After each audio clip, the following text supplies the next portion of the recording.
Inner child, money hypnosis in childhood. I'm Ingrid Hoffmann, your Sedona coach and inner child expert. Have you ever wondered why some people have plenty of money while others struggle to make it from one payday to the next? Often we have also adopted our money behavior, our beliefs, our habits of dealing with money from our parents in the first 7 years, absorbed them, imprinted them in us as a life money pattern. You remember, the first 7 years the child's brain is in theta range, and that is a state of hypnosis. The child stores everything at face value. This also includes experiences related to money. What was it like for you as a child? Was money tight? What were your convictions and beliefs? For example, money doesn't grow on trees. You have to work hard for money. Did your mother and father behave differently when it came to handling money? Was money never an issue in your family? Was there always enough? Were large sums of money part of everyday life and completely natural? Which beliefs were effective in your family, and did you take them for granted? My story is as follows. My grandmother was a master seamstress and often saved her parents, who had a grocery store that also fell victim to this crisis during the Great Depression. My grandmother's sister spent the money with both hands. She enjoyed life. And she was condemned in my part of the family. My parents divorced when I was 2 years old. My father became the chairman of a collective farm and was able to lead a relatively good life. My mother and my brother and I moved in with her mother, my grandma. And there was always a shortage of money. When I asked my mom for money, she would often say, "Go to your father, he has money." There were many times in my life when money was tight, and occasionally times when I was financially well off by my standards. It was an up and down, with scarcity being more familiar to me than abundance. My grandma was the person I felt warmth and love with, or from. She once said, "It's easier for a camel to go through the eye of a needle than for a rich man to go to heaven." She wanted to go to heaven. And so did I, of course, to be with my grandma. For me, that meant you mustn't get rich. This is one of the recently discovered pain points in my own coaching, which I've been indulging in for a few months. I felt the pain that arose when I heard this sentence. And it was not my pain.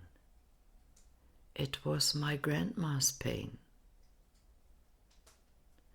I'm so glad I found this pain. That's how we were able to release it. And I'm so grateful to my coach. Since then, I I've seen some things differently, and I'm actually excited about what life still has to offer, even in my 70s. Again, what was formative in your childhood regarding money? I would be happy if you write it to me. I would like to make a video about it so that other people also can reach or see their pain points and blockages and release them. What beliefs have you adopted? What do you believe about money? How can new doors open? In January 25, an online workshop will focus on exactly that. Tracking down and letting go of the money pattern in your family. Opening doors that haven't been even visible before. The date has not yet been set, but check back in a few days under the video and the text to see when it will be and how you can register. If you want to be sure that you want to be notified, send me a message via WhatsApp or Telegram. It's 0049 for Germany, 172 3158 169. Have a good start into the new year. Yours, Ingrid Hoffmann, expert for the inner child and Sedona coach. And share this video with friends who might benefit from it. And we could do a short release now. So, could you welcome, notice, allow any memory that come when you hear this topic about money and your childhood? What pictures, sounds arise? What feelings are there?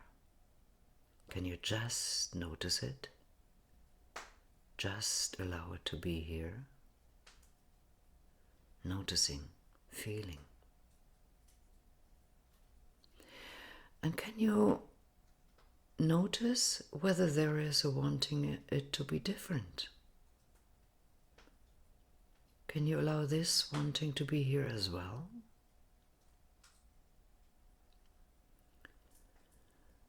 And can you sense whether this story of money in your childhood feels personal? It's your story.